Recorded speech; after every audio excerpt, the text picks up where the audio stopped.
नमस्कार मंडळी, धर्मक्रांती लाईव्ह मीडियामध्ये आपल्या सर्वांचं स्वागत आहे।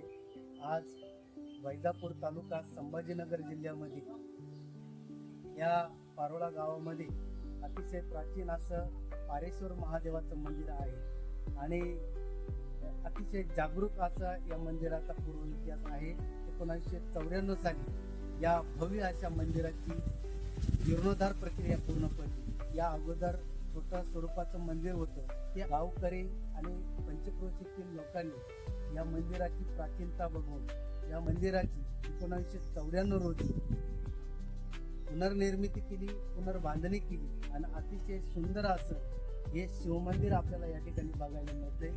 आपल्या पारोळे गावातील या सोसायटी चेअरमॅन, विद्यमान ग्रामपंचायत सदस्य श्री नितीन भाऊ आहेर हे आपल्याबरोबर आहेत। नितीन भाऊ, धर्मक्रांती लाईव्ह मीडियामध्ये आपलं स्वागत आहे। आज आपल्या गावाला या महादेव पारेश्वराला धर्मक्रांती टीमच्या वतीनं आम्ही भेट देतो। अतिशय सुंदर असं नियोजन या ठिकाणी आपण बघतोय। आपलं वार्षिक सप्ताहाचा कार्यक्रम होतो। हनुमान जयंती ते रामनवमी सप्ताह म्हणजे चैत्र महिन्यामध्ये चैत्र महिन्याला आपला कार्यक्रम असतो। सप्ताहाचा कार्यक्रम असतो। इतक्या जागरूक मंदिराच्या अवतीभोवती आणखी काही मंदिरं दिसतात, कुठली मंदिर आहे?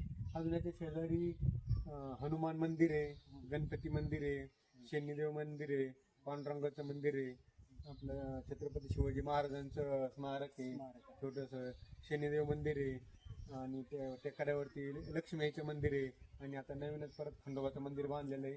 त्याच्यानंतर राम मंदिर बांधण्याची तयारी चालू आहे आमची।